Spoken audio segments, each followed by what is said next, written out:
Hello and welcome to the Intentional Clinician podcast. I'm your host, Paul Krauss, licensed professional counselor. In today's episode, I'm going to be talking to the amazing humans behind AM Yoga Studio in Grand Rapids, Michigan.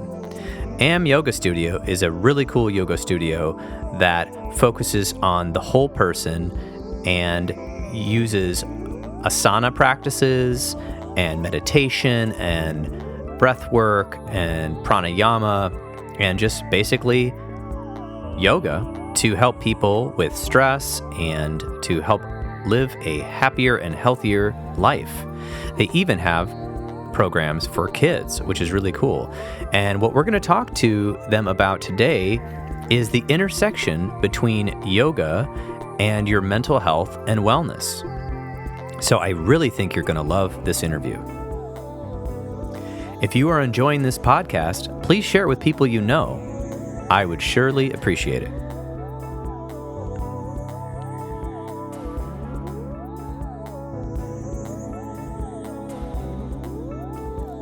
All right, welcome to the Intentional Clinician, and I have Ashley Yost, Molly Jane, and Margie Muñoz here at AM Yoga's studio, and I'm excited to talk about the bridge of mental health and wellness and how there's a crossover with getting involved with a yoga practice or a breathing practice or a meditation practice as well.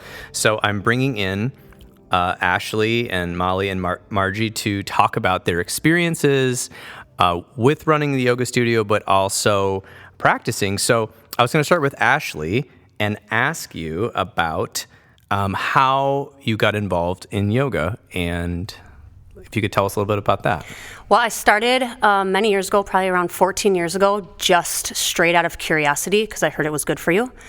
When I was in my first class, I didn't like it at first because it hurt and my body was very tight.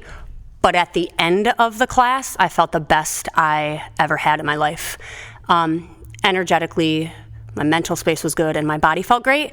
And I just have been curious ever since. Like, what is that? And that's my main driver for going, is just I feel good. I like that. And so that is also a little bit of the why. So if you do a yoga practice, you feel good. And with that, I guess the why into how do you feel like this could help other people? Well, I watch it help other people on the daily because I've been teaching for many years. But just in general, getting anybody to breathe and move their body is just good, period. So having a space for people to do that and watch and listen to their stories about how it benefits them, it's incredible. Excellent. So most of the listeners probably know what yoga is, but if you could tell me about maybe just a typical yoga class that you have here at AM Yoga in Grand Rapids, and just kind of like what happens during one of these classes? Well, most people think yoga is just stretching, but it's much more than that. It starts that way. It starts physical. Most people come originally like to become more flexible and stronger. But in our typical classes, that happens. We breathe, we move, and then over time, people start to feel, they sleep better, they feel better. So just in the studio, we set out mats, they come, they breathe, they move. We tell them what to do, essentially. But they're free to do what they can as they need, and then they leave here feeling better. Did that answer it? Yes, that's a good answer. And I can add into that, before I ask everyone else about their experiences, was I actually just took a class about 45 minutes ago. And it was my first class at this studio, and I felt really good in the class. I was a little worried because it said power in front of the name, and I said, uh-oh, but this is the only class I can go to today, so. You actually said, put me in the back. I said that, exactly. I did say, put me in the back, because I was afraid I was going to like keel over or, make a spectacle of myself. But actually, I had been exercising in other ways, but I noticed that I was able to kind of go at my own pace, where some other people in front were like levitating and kind of like doing one arm stands and whatnot. But I was able to go at my own pace, and I felt really good. And it was interesting because I'd been doing strength workouts that I was able to kind of do some of the things that were looking like strength movements. But the worst part for me was actually the easier, quote unquote, stuff that was like the stretching. And I noticed that I was very tense, but I felt wonderful afterwards, especially when you moved us into the last couple poses where we kind of like laid down and breathed and focused on being present. And I felt much less distracted. And earlier in the day, I had a busy morning, and I was literally running around my house, and my dog was doing things, and I was talking to my partner, and then I got here, and I'm like, okay, now I feel a lot better after this class. But when I first started, I was feeling very squirrely. I was thinking about 50 different things. So I just witnessed it. So as a testimony to the class, it was great. I wanted to ask Molly kind of the same question I asked you, Ashley, which was, how did you get involved in yoga, and what was that like for you? Well, I actually, my first yoga class was to get people to shut up about yoga. So I just finally gave in and said, fine, I'll come to a yoga class. I had a accident where I injured my back, and I had a few bulging discs. And so I had spent a few years, probably like a year trying, after my body had healed, trying to get it back to where it was. So I was doing, I have a background in natural health, so I was doing like chiropractic and a few different modalities to try to help it, and I just wasn't getting back to normal. And so everybody kept telling me to try yoga. And so to get them to shut up, I went to a yoga class because I really didn't think it would work. And my first class was a power class as well. And after I was done with the class, during the class, I was like, there's something to this. I could feel it. And that comes partly from my background in natural health. I knew that there was some connection going on. And then after the class, I was like, I'm going to teach this. And so for me, it was pretty instant, but I say that with the background that I had. So I started for physical. When I was in my first class, I felt that there was a connection to something bigger. And it did help me heal my back. And it did help me connect to something bigger. Okay, excellent. So that's an interesting point. 2 points I wanted to kind of ask you a little bit more about, which was we live in the country of unnecessary back surgeries and knee surgeries, and there's literature out there in the medical field about that, although it's not as popular, but you can find it on PubMed. But with your back injury, can you explain a little bit about, maybe a little bit about what the injury had done to you and then how the progress went? Yeah. So I was heavy into lifting and running. And so I really think that I was setting my body up to be injured. I was losing mobility and flexibility through those two forms of working out. And so what actually happened is I was moving, and my king size headboard that was solid oak landed on me and folded me in half. And then the next day I went down for a squat. It was my first squat, and I couldn't get back up. And so I went through PT, OT, a couple rounds. I had a back brace, etc. And so on the medical scale, they were said, okay, you're good. But I could feel in my body that it wasn't okay. And I think like I'd said, it came from already an inflexible, immobile body. And so then through the accident, I was able to see I actually need to bring some more flexibility in. And so what I learned is from opening up my feet, from opening up my hips, from asking my body to actually go into back bends, which I had never been able to do even when I was a young kid. I was bringing the flexibility back in that was bringing that health back into my body. So even though I was doing chiropractic and even though I was doing these things, ultimately I wasn't using my body as a whole to heal my back. And so Ashley was one of the ones that actually was part of that journey with me, and she got me on tennis balls on my feet. She got me in hip poses like pigeons and stuff to open up that. And eventually it all led to probably what I can say now is an even healthier back than was before. Excellent. So it sounds like one of the things I'm kind of gathering in your talk is that there are certain parts of your body that weren't used to stretching or bending in a certain way, or muscles that maybe were underdeveloped while other muscles were overdeveloped. Totally. And so through the yoga, you found that you were able to strengthen some of those underdeveloped areas. Yeah. And then, so now how's the back pain? Sounds like It's good. I think what people forget, and especially in the medical world, is the medical world looks at the body as a part. So the people who were talking to me about my back were looking at my back. They weren't looking at my feet. And so if your feet are tight, then your calves are tight, then your hamstrings are tight, which then pulls on your sacrum, which is tight. And so what yoga helps to do is see your body as a whole and work on it all. So instead of just going to the chiropractor working on my back, great, or going to the doctors and the PT, and they're teaching me movements that were good, but ultimately what the yoga was doing, it was bringing it all together. Awesome. And so now you are a teacher of yoga as well. Correct. Awesome.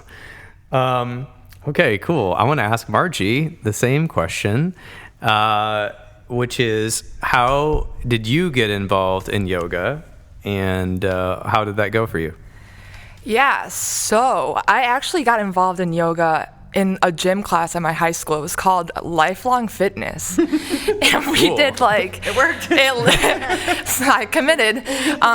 We would do yoga, and there was dance and other things. But that's kind of when I started to really understand the flow and the poses and the way that it was just so integrating all of my body parts, and what it meant to stay still, and what it meant to focus on one moment. And that was senior year of high school or something, and I kind of left that behind. And junior year of college, I met these two at a different studio, and at that point I was really struggling with a lot of anxiety, and what the practice was able to do for me was forced me to focus in that moment, and as I was moving and as I was breathing, and more importantly with other people in the studio, that unity and that cohesiveness was essential to who I became. And now I just do it every day for a very long time. Awesome. And you are also a yoga teacher now. I am. So I fell in love with the practice so much that in 2019 I spent 200 hours with Ashley and Molly. And now I teach. Yeah, sometimes. Awesome. Very cool.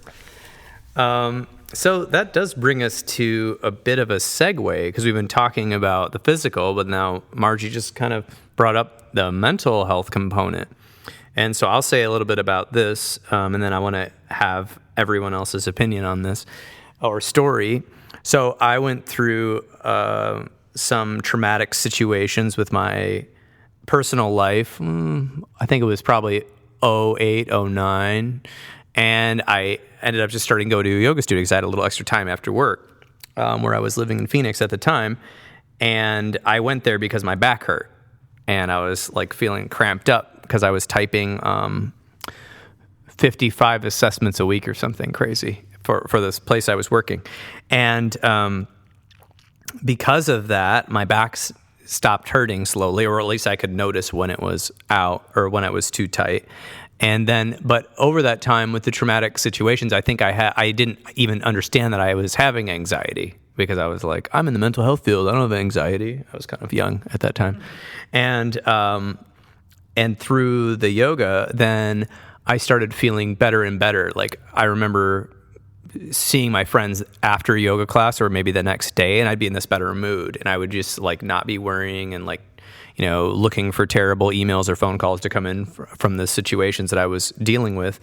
I was in much more present in my life, and people noticed it actually after about 6 months. And I think I did that for 6-7 years straight.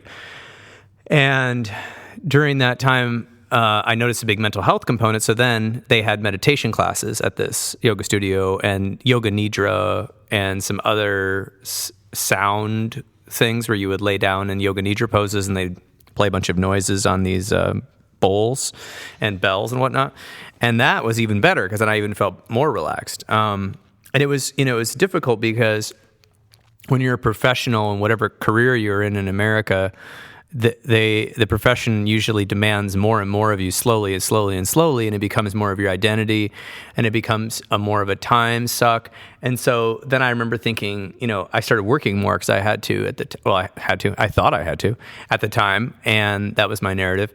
And so then I realized, okay, I got to get to yoga class. And I remember coming into yoga class, sometimes I'd be exhausted, and then the teacher just said, well, as long as you can get here, you've done yoga. As long as you can lay here on your mat and just do anything like breathe, you're fine. So I was like, okay. So I kept coming, and I noticed it was huge for me. And then the hardest part was, as a clinician, was actually asking my clients, hey, have you talked to your, I have to say this because I don't have it, it's not my scope of practice, but I can say, have you talked to your doctor about, could you go to yoga? Are you medically cleared to go to yoga? And a couple of them did, and it like transformed their life. And they're like, all right, peace out. Like, I just need like counseling once a month now. It was like done. But for the vast majority of people, they're like, no, I don't have time for that. I was like, well, what about this like YouTube thing where you like breathe and this like yoga teacher like helps you relax for 20 minutes? Like, no, I don't have time for that. And so I think that's a tough component. But the mental health benefits of just 1 hour or even 25 minutes of a yoga or breathing practice related to yoga, I think, are tremendous. There's a bunch of course, there's hundreds of studies on mindfulness meditation, which is just breathing and focusing on your breath, the basic one, that show mental health benefits for anxiety and depression. That's all over the internet and all over the medical journals. So if yoga is basically breathing, which you told me at the beginning of class, focus on your breathing the whole time, breathe in this way, breathe out this way, and then you just add some movements into that. It's kind of like a walking or moving mindfulness meditation. So I think that, I'm not sure about all the studies on yoga, but I think if you can kind of, roll that out in your mind, it's like mindfulness meditation plus moving, I think could only benefit people. So I wanted to hear a bit about any sort of anecdotal mental health comments you had about people's stories or things you'd heard or something you'd experienced with like maybe people dealing with anxiety or depression or just like stress or trauma or something like that. Anybody? Yeah. Well, the majority of people that come here, because they're human beings, are just stressed in general. That's part of it. So a lot of times when we see them come in, they actually will, when they first get on their mat, you can kind of see their body fidgeting. Their eyeballs are looking around. They're all nervous. And then by the end of class, they can actually lay in Shavasana and be still. And so you can actually visually watch what happens. The amount of stories, I can't see into people's heads, but from what they tell us and from my own experiences, we get tons of people that have anxiety. I don't really know anybody who doesn't have a little bit of it, to be honest with you. And so to take the anxiety, which usually has a quicker breath rate, and ask them to slow it down and to slow down and be in their body, like feel your feet on the ground, that instantly just automatically slows it down. And so what we hear all the time is that people are like, wow, like I feel so good, even if they don't at first have the language of, wow, I was anxious and now I feel better. A lot of times they come at first with just, I feel so much better in my life. I can sleep better, even though I can see it in their physical body. And then over time, they'll come back and say like, wow, like my anxiety is way less. I'm not taking as many medications. I feel better. I want to be around people again. I'm excited to show up to my life. And that is so powerful, and it continues to show up and makes us want to continue to show up. So yeah, it's pretty cool. A lot of our feedback is from what people tell us, and then also what we watch just physically in the room. It's amazing. Excellent. Yes, and I want to hear what Molly has to say about that as well. I actually was just curious. I guess I don't have the observational skills. As a clinician, my observational skills are mostly on the mental health, so what people are telling me as well. But I guess it sounds like you've developed some skills to actually watch how their bodies look, which was really cool to me. I hadn't really considered that. Yeah, I think it's like anything else. The more bodies you see, amount of years that we've been teaching, and you see kind of the patterns that can develop as people continue to practice. It's pretty incredible. And my own story is what I was going to share real quick about my own anxiety. I used to have panic attacks, again, due to a traumatic event in my life. And I went to therapy for it, and I thought, kind of very similar to my back, I thought I had it under control to a point where I was just going to live with panic attacks.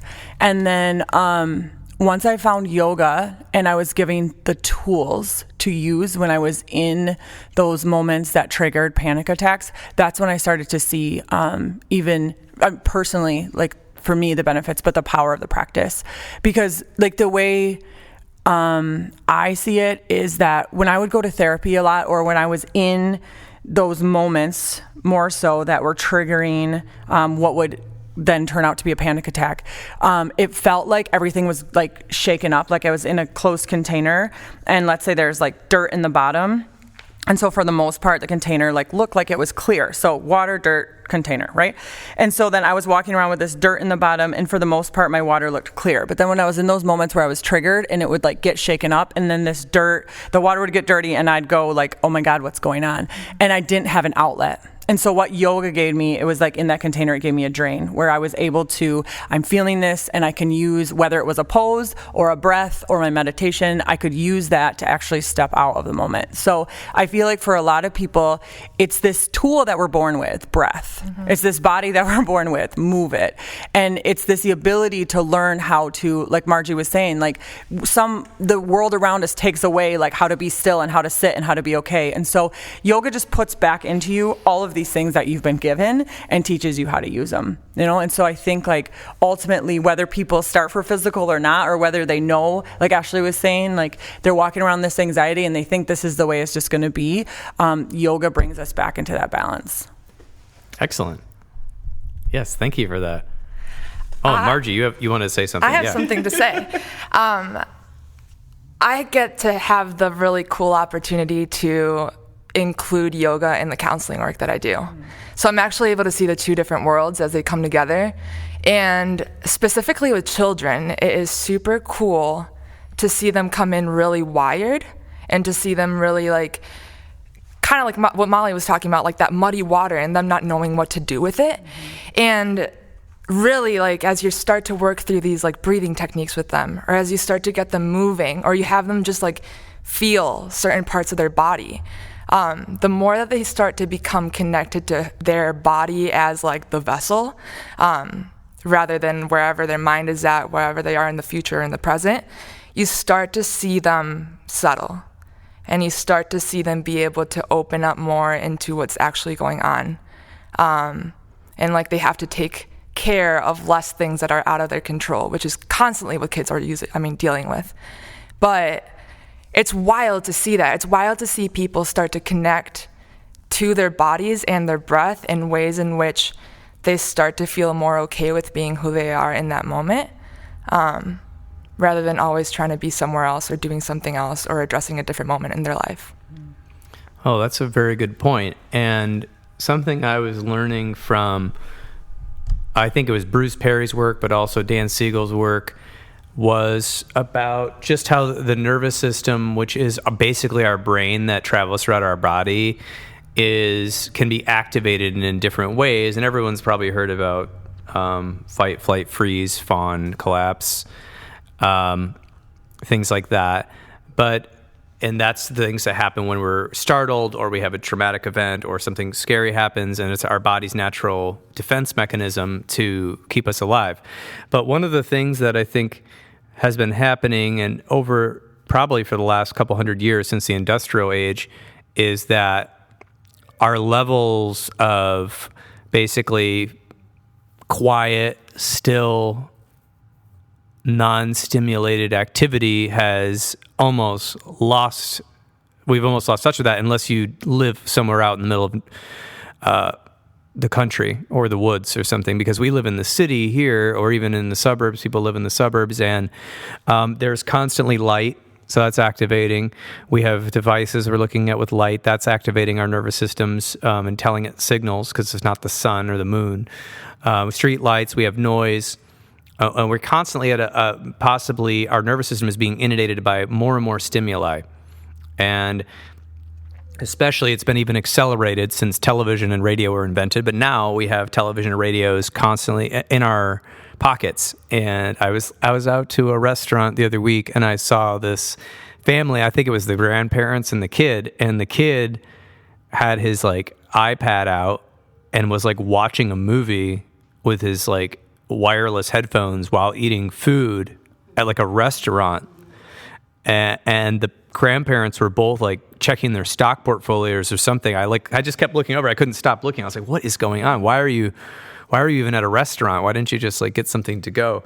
And I'm thinking about the level of like how, this is not a podcast about the internet, but how it can connect us. Yeah, we can call each other and talk about stuff when we're far away, but the level of disconnection, but then at the same time from other humans, but at the same time, because other humans can help you regulate or dysregulate depending on what's going on. But then the level of stimulation, I was thinking about that. I was like, we're constantly being stimulated by something, and that energy's got to go somewhere. And how much that can impact mental health. Because the big point is that one of the things that we know that is measurable is stress. Stress is the one thing that we can sort of measure. It's hard to measure anxiety. It's all subjective. It's a subjective report. Are you anxious? Level of 1 to 10. Yes, no. We can take tests, but it varies by the day. It varies by the time.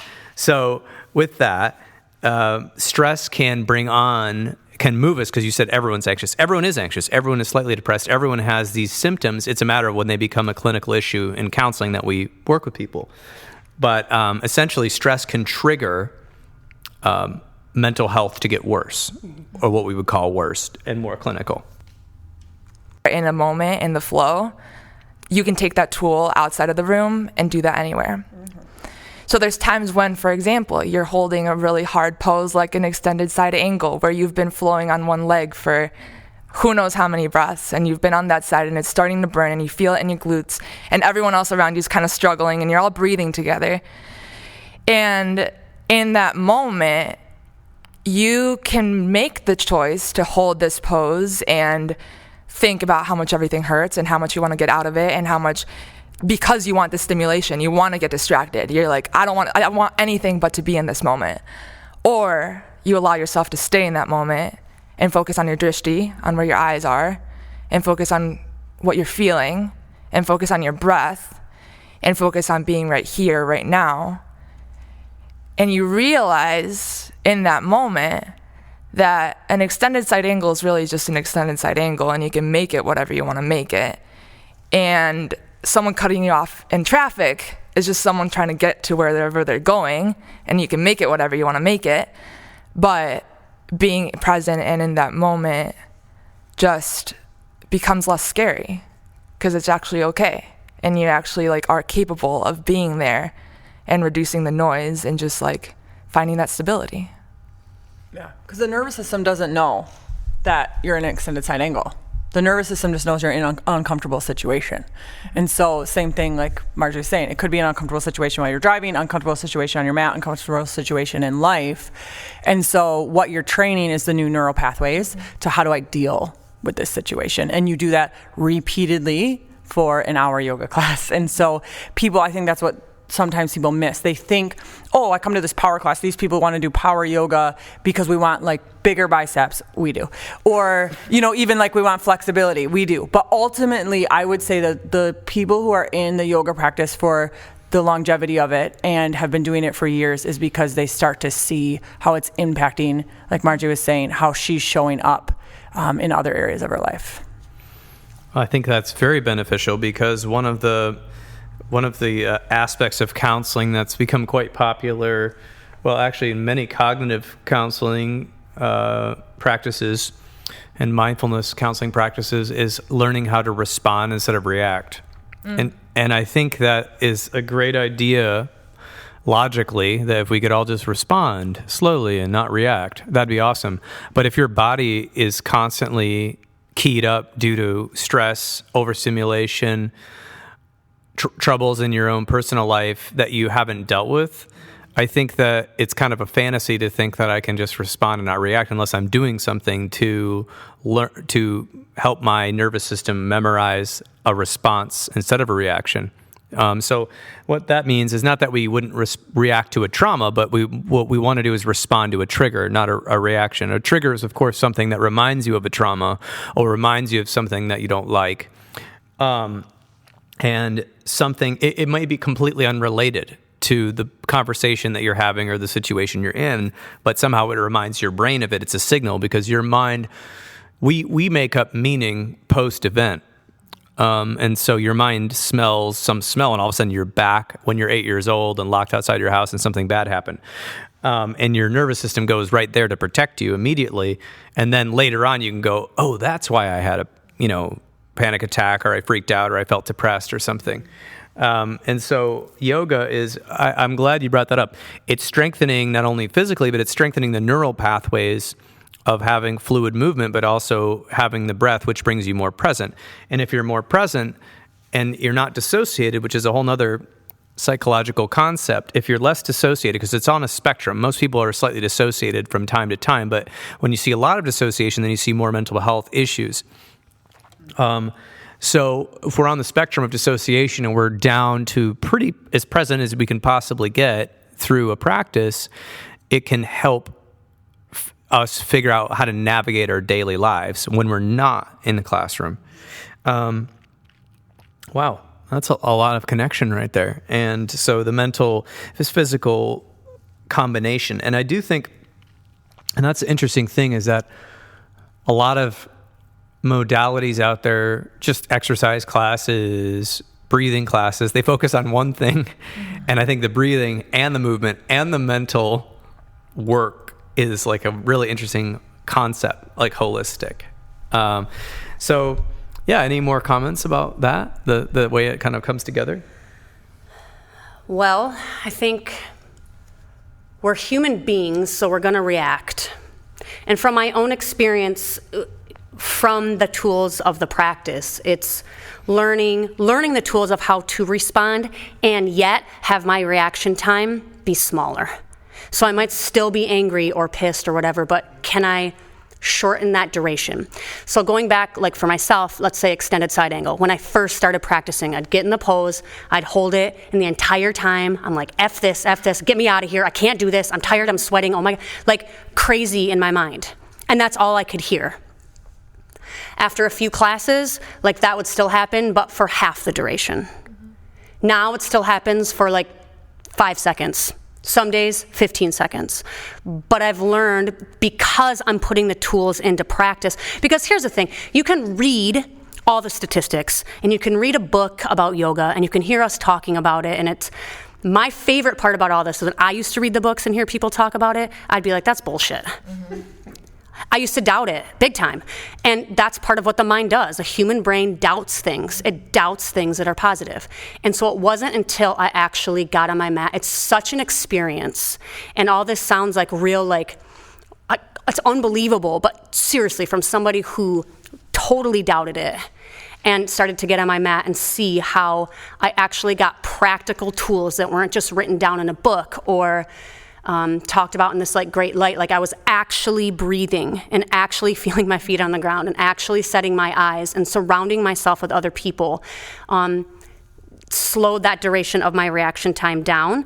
I still react, but it's way less. I don't even want to know who I would be without this practice, to be honest with you, because I used to be very reactionary. But my response is better. I have tools now to actually manage that, and that's important. I think it's a shame if that's not shared. And I think it's super important for people to come and try it. And the hard part for us is getting them through. They get that first extended side angle, and it's so chaotic at first that like sometimes people are like, yeah, no, like that's not for me. But what I would say is, yes, it is. You have to go through that process and learn the tools and actually get them ingrained as an experience that you actually do versus something that you read and sit here and listen to. Oh, I like that point. I'm very much into experiential counseling, and so I like that you made the distinction between intellectualizing about yoga and theorizing about it to actually just doing it and getting involved and having your own experience and making your own judgment post-experience. So it sounded like, or it looked like Margie wanted to say something about this. Well, I think that I see the yoga studio as a space where you get to test all these things out and all your insecurities and all the whatever you're handling in a space where it's okay. So like I mean there's such a big lesson in trying a pose and falling, or trying a pose and like seeing someone else doing an amazing job at it, quote unquote amazing, right? Because like a pose is a pose is a pose. But seeing them do that and understanding that regardless of whatever your pose looks like, you're all kind of in the same place. And then you fall out of a pose and you're like, wow, like my feet landed. And like, it actually doesn't really matter if I mess up. And then you go out into life and practice in life, and you like make mistakes, and you're like, wow, like it doesn't really matter that I make a mistake. And I think that practice that Ashley's talking about, like when we actually get to like test these things out in spaces where there's low risk, you start to build that confidence and that ability and awareness that like you can actually do that everywhere else in life. Well, yeah, and I wanted to just comment on that, and then it looks like Ashley has a comment too. But one thing I noticed was that so if you've ever been to a regular gym, people like look around at the people in the gym, and I don't really participate in that so much because I'm really old, but there's sort of this like contest of like people, like especially guys, were like lifting like more and more weight, and I'm not saying that maybe every guy's doing this, but you can see it if you go to the gym. And what I noticed in the yoga class today, even though I was kind of like, okay, I need to go in the back because I'm definitely not going to be that flexible. I don't want to like fall over in the front of the classroom for my own embarrassment. But somebody like dropped their water bottle. Mm-hmm. And it was kind of funny because like I feel like at the gym, everyone would be like, oh my God, who dropped the water bottle? Like, what's going on over there? Well, clumsy fingers or whatever. And it's like this judgment, or maybe just or maybe just, passive look, right? But in the yoga studio, it was kind of like, we dropped the water bottle. It was kind of like people like kind of made it into this like kind of joke. Like we're all in this together. We're all a community. And I'm like, I don't even know who these people are, but I feel like they're not judging me. And like no one looked at me, which was like, I could see no one staring at me or anything weird. And they didn't even know who I was. Cause it's like, it's the new person, right? Well, I didn't get any of that. I was like, oh yeah, there's a guy here just, doing yoga, whatever. So I think there's something about this community aspect of having a place, because you didn't tell me what your values were or whatever. I don't see it on any plaque in here. Maybe I see breathe in and breathe out written on the wall and stuff like that. That's all we got. Right? But I noticed that there was like this like already like unwritten rule of like acceptance of who people are or were, and that was just sort of built in to the class. That it was like an undertone that I sort of noticed. So yeah, that was something I wanted to say. And what were you going to say? Oh, okay. So I have more questions. All right, here's my questions now. We're in AM Yoga on the west side of Grand Rapids, Michigan, and we're in this cool space, and I just want to know about it. Like, what's up with this place? Why did you make it? When did you make it? Well, I know kind of why, because you're both into yoga, but like, tell me about AM Yoga. Like, what is up with this place, and how do people get involved? First of all, AM stands for I am, not Ashley and Molly, which a lot of people think we are that into ourselves that we named our yoga studio Ashley and Molly. But speaking of community, that was a great segue, and you don't even know it. Me and Ashley taught at another studio in town, and we saw that it was limiting some of the community of people that were able to flow because of what was just the style of the yoga. And so we were seeing that it lacked kids, it lacked older people in the community, and or people who maybe needed not to come into a very hot room. And so we weren't able to pursue helping those people while working at that studio, so we left. And we never planned on leaving. And after we left, I looked at Ashley and she looked at me, and I'm like, well, what are we going to do? And she's like, we're going to teach. And she's like, I always teach on Monday, so we're going to teach on Monday. And I think it was a Friday or a Saturday that we left. And so we had a day or two to pull it together. And she had a large enough space in her house that fit about 20 people. And we just put it up and said, we're going to teach. And that was in November of 2014. And we then just started teaching that way. And on the January 1st of 2015, we threw up a class and we said, we're not only going to teach, but we're going to ask people to practice every day. And we started a program called AM 365, which is why you see over there every day. And we said, if you're going to do yoga, why not do it every stinking day? And we thought maybe 10 people would sign up for this program. And as people started signing up for the class, we realized very quickly that the class was going to overflow from the room that we were at Ashley's into the kitchen, into her living room, into her dining room. And we're like, are we going to put people outside? Like, how are we going to do this? Like, so many people were signing up, and somebody who practiced with us had accessibility to the 12th floor on the Varnum building, which is downtown here, and said, practice there. And so we went up there, opened up up the class, and literally the elevators just kept opening, and people just kept coming out. And so we then were like, okay, I guess we're onto something. So then for about the next year, we taught donation-based classes all over Grand Rapids because we didn't have this space. And then we found this space, and about a year and a half after leaving, we opened up this space. And our commitment to having this practice be accessible to everybody is basically the foundation here, whether that's financial or through movement. And due to COVID, unfortunately, like we do have kids classes, and we had veterans classes, and we had what we called golden classes, which were more of like a slow class that was created for Ashley's grandma, and then came into the studio. Because of COVID, those aren't around right now, but ultimately that's what we base our whole practice on, is let's do it every day and let's make it accessible for everybody, because everybody who is alive is breathing. So we can do something with you. We can help you breathe. We can teach you the practice of meditation of breath, and we can help you move. So we've been here about 5.5 years, and here we are. Oh, that's a very inspiring story of how you started this space and how it came to be. Thanks for sharing that. No, thank you. And it's literally only because we had a yoga practice. Yeah, I mean, the coolest part about this entire space and this entire practice is that we're not just yogis in a space. We are yogis that are in the community. And in this space at AM, we have a community that's made up of literally every single profession and every single field. We have doctors, we have property managers, we have teachers, we have a ton of teachers, which is amazing because they teach kids yoga and how to breathe. We have counselors, and we all get to come here and practice this thing and devote our time and attention to focus on ourselves and our breath and our movement and each other. And then we get to go out there and live yoga. Because yoga isn't just the practice, like yoga is the union, right? So it's values, it's morals, and it's a way of existing. And if all of us go out there and do that in all our fields, I mean, that's the real impact. And that is the ripple effect, or the yoga effect, or whatever you want to call it, for our community, which I think sorely needs it. As you might have read in the news, if you read the news, or hopefully you don't read too much news, but essentially we're in a mental health epidemic, which was started, it definitely started about 10 to 15 years ago, but it's just been accelerated since the COVID-19 and different social and political unrest.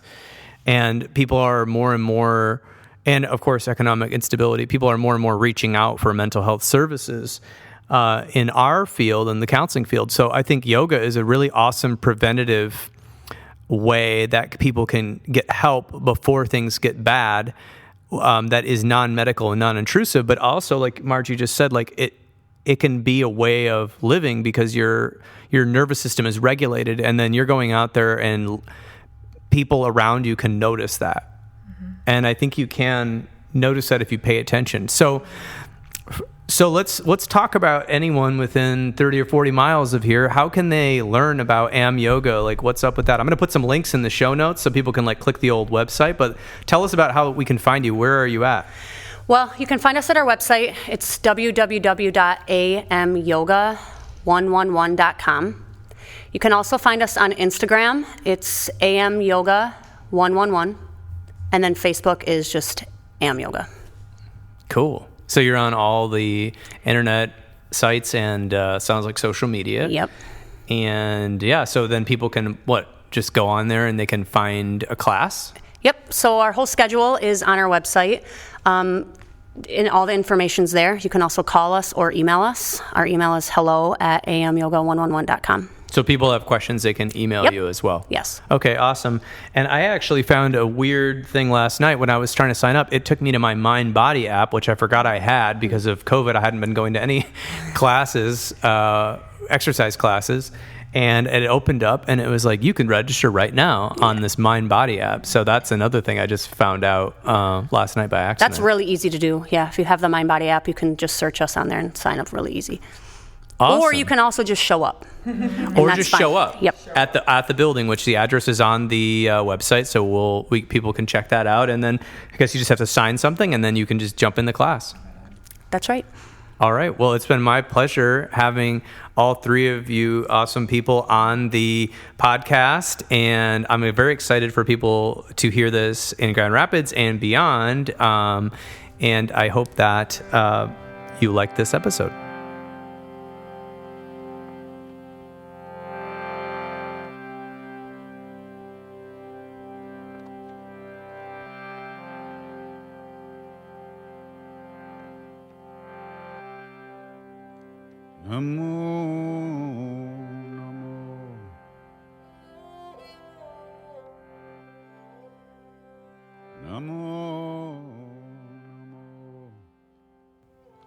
And there you have it. This has been another episode of the Intentional Clinician Podcast.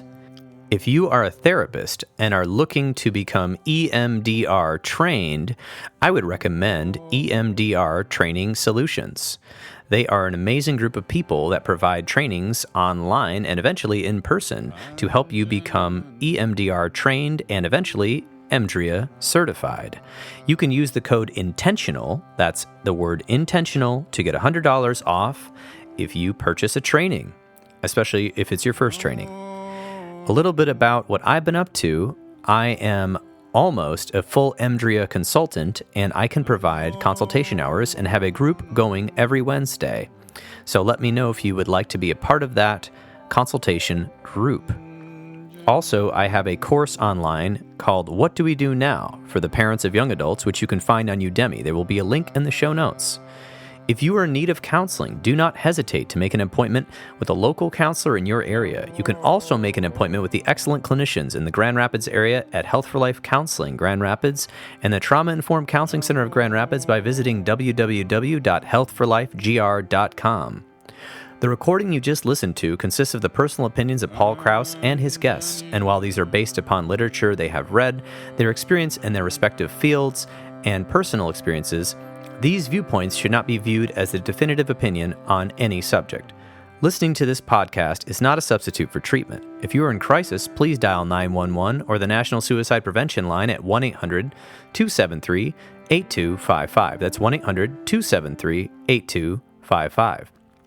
Are you a young person of color, feeling down, stressed out, or overwhelmed? Text Steve, that's STEVE, to 741-741, and a live, trained crisis counselor will respond. Did you know you could support your local bookstore by shopping at bookshop.org? You can order online from the comfort of your own home while supporting a local bookstore near you that is brick and mortar.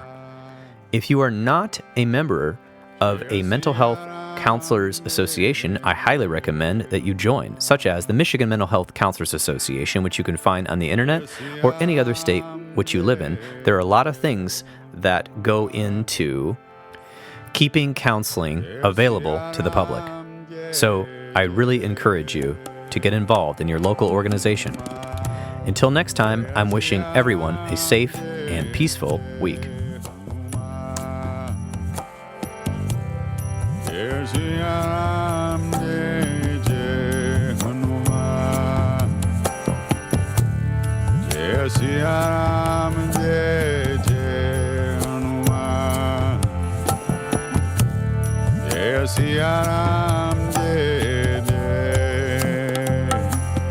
Hanuman. Jai Shri Ram, Jai Jai Hanuman. Jai Shri Ram, Jai Jai Hanuman. Jai Shri Ram, Jai Jai Hanuman. Jai Shri Ram, Jai Jai Jai Bajranga Bali, Baba Hanuman. Jai Bajranga Bali, Jai Hanuman. Sankatamochan Kripanidhan.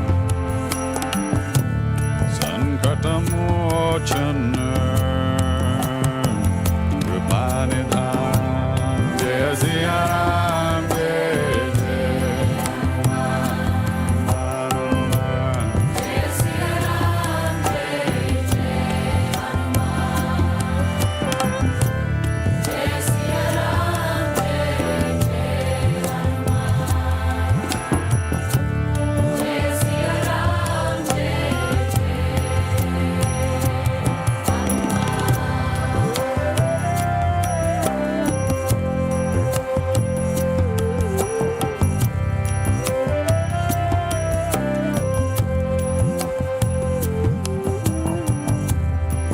Jaya Bajranga Bali, Jai Hanuman.